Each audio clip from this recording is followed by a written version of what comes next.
Students, आप सब कैसे हैं?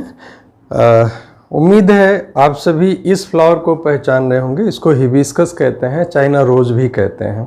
फ्लावर पे ही हमारी ये क्लास चल रही है। पिछले एपिसोड में हम फ्लावर के डिटेल्स के बारे में मैंने बताया था। आज उसी को एक बार और रिवाइज कर दें ओरिजिनल फ्लावर के साथ। देखिए, फ्लावर का वह भाग जो तने से जोड़ता है, इसको पेडिसल कहते हैं, पुष्प ग्रंथ। इसके बाद अगर हम इस फ्लावर को अलग कर दें यहाँ से, तो अब ये फ्लावर हिबिस्कस हमारे हाथ में आ गया। और इसके सबसे ऊपर एक संरचना होती है, एक अतिरिक्त संरचना होती है जो कि इसी में पाई गई है। ये मालवेसी सदस्य है, मालवेसी फैमिली का सदस्य है। इसको एपिकैलेक्स कहते हैं। एपिकैलेक्स के बाद इसमें कैलेक्स होता है। कैलेक्स के एक यूनिट को सेपल कहते हैं। आप देख सकते हैं इसकी इतनी यूनिट जो छोटी छोटी दिख रही हैं, ये 1, 2, 3, 4 और 5, इसमें 5 है। इसको सेपल कहते हैं। और ये जो रेड कलर का है, इसको पेटल्स कहते हैं। हर एक पेटल कहते हैं, जैसे ये एक पेटल हो गया, ये पेटल हो गया, ये पेटल हो गया। और इस पूरे चक्र को कोरोला कहते हैं। ठीक है, हम इसको हटा देते हैं। और फिर जो इसका तीसरा चक्र है, जिसका डिटेल आज हम लोग पढ़ेंगे, जिसके बारे में, इसको एंड्रोसियम कहते हैं। एंड्रोसियम की जो यूनिट होती है उसको स्टेमन या पुंकेसर कहते हैं। आप देखिए पीले रंग के जो धागे जैसी संरचनाएं दिख रही हैं, ये परागकोश हैं, स्टेमन। इसी के अंदर परागकण भरे रहते हैं। आज की क्लास में परागकण कैसे बनते हैं, उनका विकास कैसे होता है, इसी पर आज की क्लास पूरी है। और ये सबसे ऊपर जो देख रहे हैं, इसके बाद की क्लास में इस गायनेसियम के बारे में हम चर्चा करेंगे, जिसका ये स्टिग्मा साफ साफ दिख रहा है। ये 5 जो रेड गुच्छे जैसे दिख रहे हैं, ये स्टिग्मा है। इसके नीचे का स्टाइल होता है और यहाँ अंदर इसके ओवरी होती है। तो आज जिस पर हम बात करने चल रहे हैं, वो इन जो यहाँ पर ढेर सारे देखें दाने दाने पीले जैसे दिख रहे हैं, इन सब के अंदर पराग कोश ये इसको कहते हैं। और इसके अंदर परागकण भरे रहते हैं। हम लोग जैसा कि यूनिट 6 के रिप्रोडक्शन के lesson 2nd chapter sexual reproduction in flowering plant के पार्ट 2 पे आज हम बात करेंगे, जिसमें हम सबसे पहले बात करेंगे pre fertilization structures and events, अर्थात निषेचन पूर्व संरचनाएं एवं घटनाएं। इसमें फ्लावर बनने से पहले किसी भी प्लांट में यह निश्चय किया जाता है कि अब आगे फूल बनना है। तो उसमें तमाम ऐसे हार्मोनल चेंजेस होते हैं, तमाम ऐसे संरचनात्मक परिवर्तन होते हैं फूल बनने से पहले, तब वो फूल बनते हैं। तमाम ऐसी घटनाएं घटित होती हैं फ्लावर बनने के पहले। उसके बाद वे जो पुष्प होते हैं, उनका एक खास क्रम होता है। ऐसे नहीं कि पूरे प्लांट में कहीं भी निकल आए, उनका एक खास क्रम होता है। जैसे आप यहीं पे देखें, ऊपर हमने जो भी फ्लावर अलग किया है वो अलग था, उसके नीचे ये देखिए बर्ड है, कली है, उसके नीचे इस तरह से किसी खास क्रम में पुष्प होते हैं। उसी को पुष्प क्रम या इनफ्लोरेसेंस होते हैं। अलग अलग पौधों में जो पुष्प के उपस्थित होने का क्रम होता है वो अलग अलग हो सकता है, लेकिन किसी एक जाति में, किसी भी एक जाति में, जैसे गुड़हल लीजिए तो सारे गुड़हल में एक जैसा होगा, या किसी गेहूं का ले लीजिए, धान का ले लीजिए, मक्का का ले लीजिए, या किसी भी प्लांट को ले लें, तो उनके उस स्पीसीज में जो पुष्प का क्रम होता है वो निश्चित होता है, वो अलग नहीं होता। ये उनकी एक जातीय पहचान होती है, पुष्प क्रम। इसके बाद बात करें सबसे इम्पोर्टेंट जो चक्र की बात करें, तो 4 चक्रों में जो बाहरी 2 चक्र होते हैं, कोरोला और कैलेक्स, ये एसेसरी होल्स होते हैं, सहायक चक्र होते हैं। इसके बाद के जो दोनों होते हैं, एंड्रोसियम और गायनेसियम, ये नेसेसरी होल्स होते हैं, आवश्यक चक्र होते हैं, क्योंकि पुष्प को आगे जनरेशन बढ़ाने में इन्हीं दोनों चक्रों की मदद की ज़रूरत होती है। उसमें बाहर से तीसरे नंबर पर जो चक्र होता है एंड्रोसियम, यानी कि पुमंग, आज हम उसी पर स्पेशली फोकस करेंगे, जिसके अंतर्गत ये स्टेमन, पुंकेसर, माइक्रोस्पोरेंजियम लघु बीजाणुधानी और पॉलन ग्रेन्स अर्थात परागकण, कैसे इनका विकास होता है, कैसे इनका निर्माण होता है, इस पर जानना है। तो देखते हैं प्यारे बच्चों कि जो एंड्रोसियम होता है उसकी यूनिट को स्टेमन कहा जाता है, यानी कि पुंकेसर कहा जाता है। पुंकेसर की जो संरचना है वो इस तरह होती है। जो इसका प्रॉक्सिमल एंड होता है ये ज़्यादातर थैलेमस से लगा होता है, और इसका जो दूर का जो डिस्टल पार्ट होता है उस पर ये एंथर यानी कि परागकोश होता है। और इन दोनों को जोड़ने वाला जो हिस्सा होता है वो तंतु या फिलामेंट कहलाता है।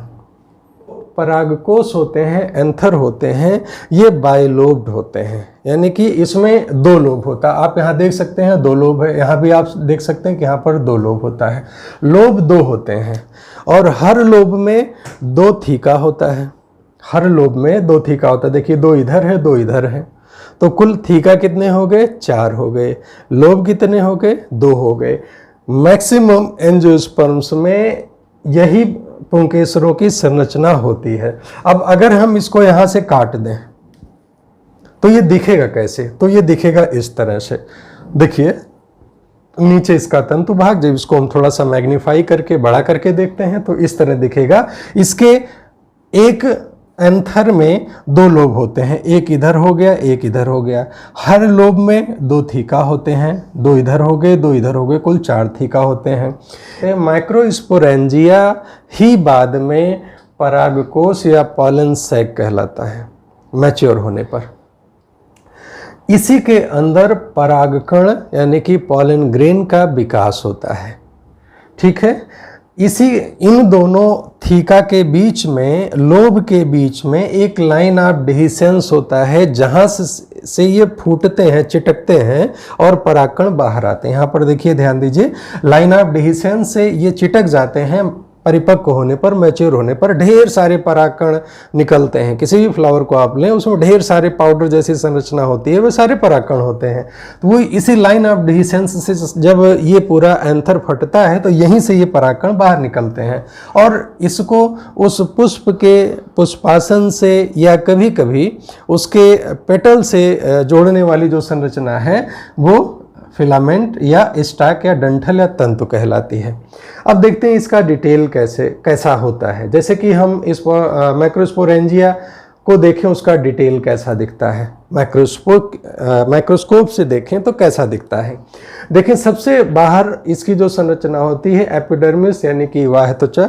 गलती से हिंदी का जो संस्करण है एनसीईआरटी में, उसमें बाह्य त्वचा के जगह पर अंतस त्वचा है, तो उसको आप करेक्ट कर लीजिएगा। एपिडर्मिस को हिंदी में बाह्य त्वचा कहते हैं, गलती से अंतस त्वचा हो गया है, आप उसको करेक्ट कर लीजिएगा। इसके बाद की जो लेयर है उसको एंडोथीसियम कहते हैं। एंडोथीसियम बड़ा मददगार होता है इस पॉलन सैक के खुलने में। काफ़ी जब ये सूखता है, ड्राई होता है, तभी उसी से वो खुलता है। तीसरी लेयर को मिडिल लेयर कहते हैं, ये मिडिल लेयर है। और ये तीनों लेयर्स इस पूरे माइक्रोस्पोरेंजिया के प्रोटेक्शन का काम करती है, सुरक्षा का काम करती है।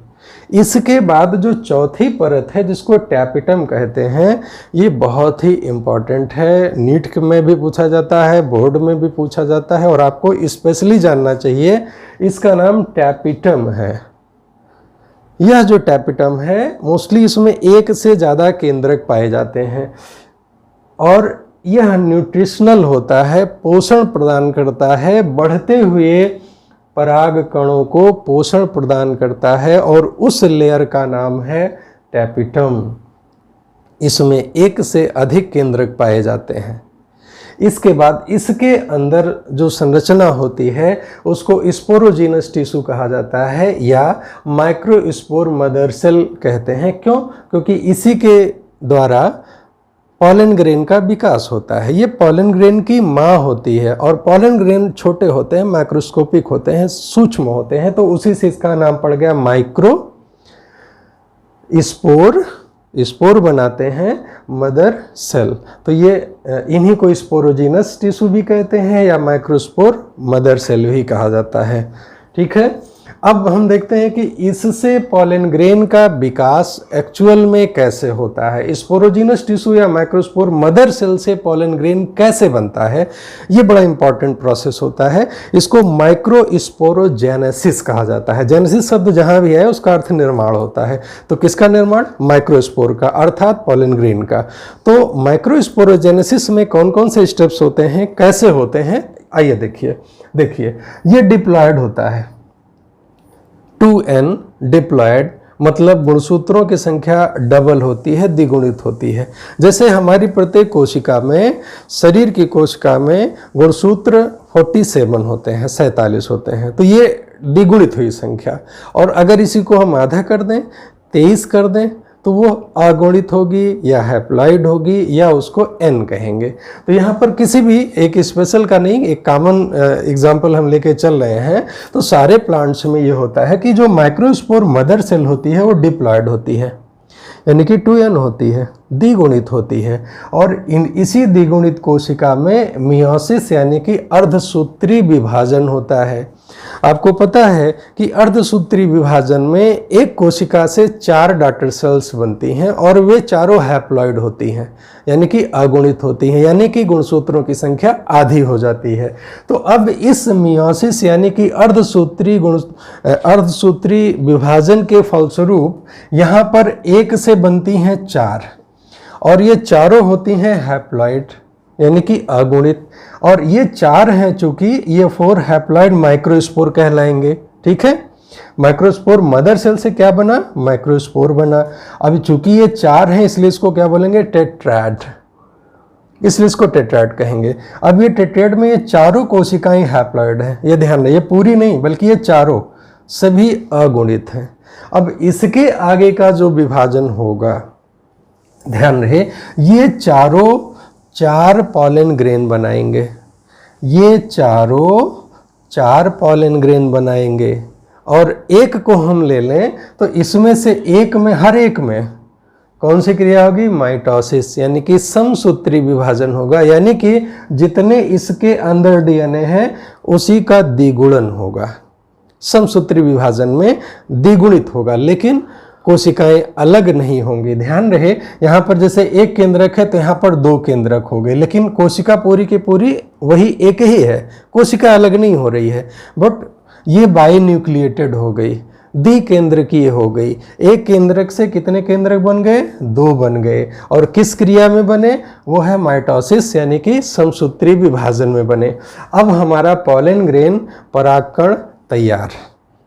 This is the male gametophyte of flower. ये नर युग्मकोद्भिद है पौधों का, क्या, पॉलन ग्रेन यानी कि परागकण। अब परागकण की संरचना के बारे में कभी कभी पूछा जाता है एग्जाम में भी, परागकण की संरचना है, इसके डायग्राम के बारे में पूछा जाता है। तो देखिए, इसके ऊपर जो परत होती है इसको हम एक्साइन कहते हैं। प्यारे बच्चों, एक्साइन जिस चीज से बनी है उसको स्पोरोपोलेनिन कहा जाता है। Sporopollenin is highly resistant compound. High temperature कुछ नहीं बिगाड़ सकता, एसिड कुछ बिगाड़ नहीं सकता, एल्कली कुछ बिगाड़ नहीं सकता। आज तक कोई एंजाइम पैदा नहीं हुआ जो स्पोरोपोलेनिन का कुछ बिगाड़ सके। Highly resistant natural compound sporopollenin, इसी से बना होता है एक्साइन। और यही कारण है कि लाखों वर्षों तक ये पॉलन ग्रेन जीवाश्म के रूप में पाए जाते हैं। ये पूरा कवर भी नहीं होता, अगर ये पूरा कवर हो गया तो फिर ये तो बेकार हो जाता है। कुछ जगहों पे मोस्टली डाइकॉट में 3 और मोनोकॉट में 1 जर्म पोर पाए जाते हैं, जहां पर ये स्पोरोपोलेनिन नहीं होता है, जहां से इसका अंकुरण होता है, परागकणों का अंकुरण होता है। इसके बाद की जो परत होती है इसको इंटाइन कहते हैं। इंटाइन सेलुलोज और पेक्टिन की बनी होती है। ठीक है, अब यहाँ पर बाइन्यूक्लिएटेड परागकण तैयार है अपने परागकोश से निकलने के लिए। अपनी उस यात्रा पर ये तैयारी करेंगे जिससे ये स्टिग्मा तक जाएंगे। किसी भी माध्यम से, जल से जा सकते हैं, हवा से जा सकते हैं, कीड़ों के द्वारा जा सकते हैं। तो ये अब वहाँ तक पहुँचेंगे। अब ये तैयार हैं, यहाँ अपना घर छोड़ने के लिए तैयार हैं। तो अब इस समय इनके कितने न्यूक्लियस हैं, 2 न्यूक्लियस हैं। मोर देन 60% ऑफ एंजियोस्पर्म्स, जब 60% से ज़्यादा एंजियोस्पर्म्स में पॉलन ग्रेन जब परागकोश छोड़ता है तो उसमें 2 न्यूक्लियस होते हैं। 40% लगभग ऐसे एंजियोस्पर्म्स हैं कि वो जब परागकण छोड़ते हैं, परागकोश छोड़ते हैं, तो वे बाइन्यूक्लिएटेड के बजाय ट्राई न्यूक्लिएटेड होते हैं, यानी कि 3 न्यूक्लियस होता है। तो तीसरा न्यूक्लियस जो बनता है वो जनरेटिव सेल से बनता है। जनरेटिव सेल विभाजित होके 2 न्यूक्लियस में विभाजित हो जाते हैं, तो वो ट्राई न्यूक्लियस हो जाते हैं, यानी कि 3 उसमें न्यूक्लियस होते हैं। तो 60% में बाई न्यूक्लिएटेड और बाकी 40 में ट्राई न्यूक्लिएटेड पॉलन ग्रेन्स होते हैं। तो बाई न्यूक्लिएटेड में एक वेजिटेटिव सेल है, ये थोड़ा जो आकार में बड़ा होता है, इसका साइटोप्लाज्म ज़्यादा होता है, और दूसरा ये जनरेटिव सेल होता है। ध्यान रहे कि जनरेटिव सेल ही आगे चल के 2 भागों में माइटोटिक डिवीजन के द्वारा अलग होते हैं। ठीक है, तो इस तरह से ये पॉलन ग्रेन तैयार हो जाते हैं। अब पॉलन ग्रेन बहुत ही हाईली न्यूट्रिटिव होते हैं। प्रकृति अपने उन खास चीज़ों का खास ख्याल रखती है, तो ज़्यादा न्यूट्रिटिव होते हैं, और उनका जो है कैप्सूल बनाया जाता है, उनका सिरप बनाया जाता है। तो इसलिए पश्चिमी देशों में इसके कैप्सूल और सिरप बिकते हैं, तो काफ़ी न्यूट्रिटिव होते हैं। ऐसा माना जाता है कि खिलाड़ियों के लिए और घोड़ों के लिए काफ़ी लाभदायक होते हैं, तो उसके कैप्सूल उनको दिए जाते हैं। दूसरी बात, कुछ ऐसे भी प्लांट हैं जिनके पॉलन ग्रेन से अस्थमा, एलर्जी होता है। आपने एक प्लांट का नाम सुना होगा, अगर आप पहचान रहे हो, इस प्लांट को देखा होगा ज़रूर, ये पार्थेनियम है। इसका नाम है पार्थेनियम। इसको धनिया ग्रास जैसे होता है ना, धनिए के जैसे इसकी पत्तियां होती हैं, तो इसलिए इसको ये अपने यहाँ का नहीं है, ये इंडिया का नहीं है। गेहूं के साथ मैक्सिको से आया था ये, और आज ये समस्या बन चुका है। इसका नाम है पार्थेनियम। इसके जो परागकण होते हैं कुछ लोगों में एलर्जी का कारण बनते हैं, ऐसा होता है। परागकण इम्पॉर्टेंट है, जैसे कुछ के परागकण को हम संरक्षित भी कर सकते हैं। इसको लिक्विड नाइट्रोजन में -196 डिग्री सेल्सियस पर स्टोर किया जा सकता है। कुछ समय के लिए -196 डिग्री सेल्सियस पर लिक्विड नाइट्रोजन में इसको स्टोर किया जा सकता है। तो और इसकी कुछ जर्मिनेशन की भी इसकी कुछ उम्र होती है। ऐसा नहीं है कि सारे जो पॉलन ग्रेन्स हैं वो अनंत काल तक रख सकते हैं। ऐसे तो हम फ्रीज करके रख सकते हैं, बट सामान्यतः जो नेचर में है, जैसे गेहूं और धान की जो जर्मिनेशन पावर है, उसकी वायबिलिटी है, वो करीब 30 मिनट होती है। 30 मिनट में अगर वो स्टिग्मा पे नहीं पहुँचे तो उनका जर्मिनेशन नहीं होगा। लेकिन जैसे रोजेसी यानी कि जो गुलाब है, लेगुमिनेसी सारी दालें, सोलेनेसी जिसमें आलू आता है, जिसमें टमाटर आता है, जिसमें मिर्च आती है, लेकिन इन सब के जो परागकण होते हैं ये कुछ महीनों तक सरवाइव कर सकते हैं। कुछ महीनों तक इनमें जर्मिनेशन की पावर होती है और वे स्टिग्मा पे पहुंचकर जर्मिनेशन कर सकते हैं। प्यारे बच्चों, हमें उम्मीद है कि आपको बहुत सारी नई जानकारी आज मिली होगी, और आई होप अगर आपको बहुत कुछ अच्छा मिला है, नया मिला है, तो लाइक तो ज़रूर करें, शेयर करें, और अभी तक सब्सक्राइब नहीं किया तो सब्सक्राइब भी करें। मिलते हैं जल्दी इसके अगले पार्ट के साथ, गायनेशियम के साथ। तब तक के लिए पढ़ाई करिए, स्वस्थ रहिए, मस्त रहिए। Thank you.